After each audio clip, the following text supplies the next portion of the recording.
So I'll hit you with Tacoma. So Tacoma, Aw, man. the next game from the people who made Gone Home. If you remember, early this year, they're like, we are delaying it to 2017 because we had some soul searching. And they came out at E3 pretty much. And they were like, hey, so what we did, we pretty much started this game over. Huh. Like people played it and they're like, huh. How Steve Gaynor said, like, they demoed it and like people played it and it's like, oh, that was really cool. I mean, I didn't like this thing, but I like that one thing. I trust you, like, because, you know, people who, like, they trust them, like, I'm sure, like, it's going to shape up to be something really good. Mm-hmm. And then Steve, he didn't say it, like, when they demoed, but he was like, no, that was all we had of that one thing you really liked. Ugh. And we were like, huh. Pretty much what he said was like, and that was before, right? And okay. He was like, it was too passive. You remember Everybody's Gone to the Rapture?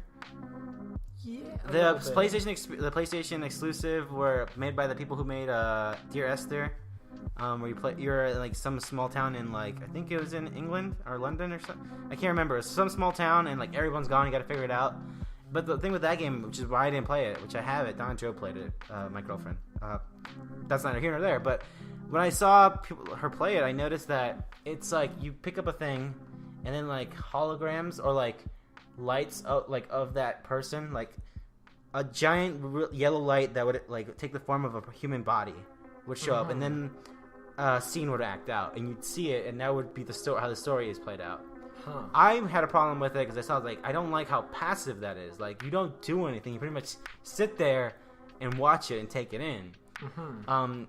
And Fullbright realized, like, well, that was something that was happening with their game, and they're like, no, it's not good. It's just not good. So it's not going to be as similar no, to like, Gone Home. pretty much now that...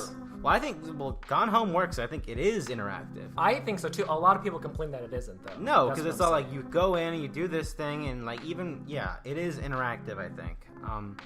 Especially way more interactive than something like Everybody's Gone to the Rapture.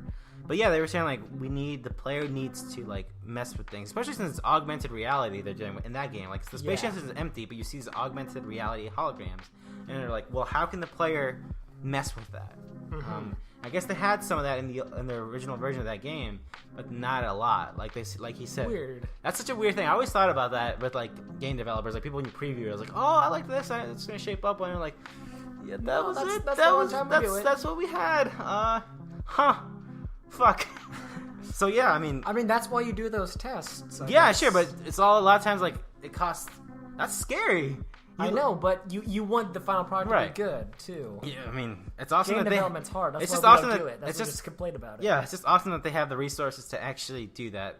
I mean, they did have that console port of Gone Home for PS4 and Xbox One, so maybe they're like, there's a little bit more money. They're like, okay, we can take a year more development and really figure this fucking thing out. That's fucking awesome. I mean, that makes me even more excited. They're like, this isn't good enough. We need to go in again and like that's always a good yeah like way to look at things.